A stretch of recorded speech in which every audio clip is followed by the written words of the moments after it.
রাত বাজে 12টা। এখন মাংস ভিজালাম। তো ভাবছেন সবাই এত রাত্রে মাংস ভিজিয়ে কী করব? আসলে আপনার ভাইয়ের জন্য পাঠাবো। তো হঠাৎ করে খবর আসলো রাত 11টা বাজে, একজন বলল যে সকাল 8টা বাজে সে যাবে। তো সকালবেলা তো ভোরে তো আর বানানো সম্ভব না মাংস রান্না করা। তো ভাবলাম রাত্রেই আমরা করি, কষ্ট হলো তো একদিন কষ্ট করলে আর কি হয়। তো আমি আর আমার যা, কারণ আমার দেবর ওইখানে থাকে, এক রুমেই 2 ভাই থাকে।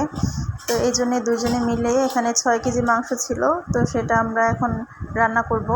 তো এইখানে আমরা শুধু পেঁয়াজ দিছিলাম না, কারণ বিদেশে 2 দিনের ব্যাপার। কারণ এই যে গরম, প্রচণ্ড গরম, গরমে পেঁয়াজ দিয়ে রান্না করে দিলে হয়তো নষ্ট হয়ে যেতে পারে। তো আমরা পেঁয়াজ ছাড়া আদা রসুন যা মশলা সব কিছু দিয়েই রান্না করতেছিলাম। কতক্ষণ আমি করি। দুজনের কোলে বাবু ছিল, আমার দেওরেরও ছেলে ছিল ছোট, আমারও মেয়ে ছিল ছোট। তো কিছু করার নাই, দুজনে একটু একটু করে করছিলাম।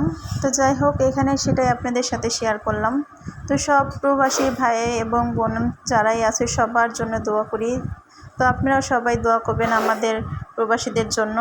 তো সবাই ভালো থাকুক, সুস্থ থাকুক, সব সময় এই কামনা করি। আল্লাহ হাফেজ।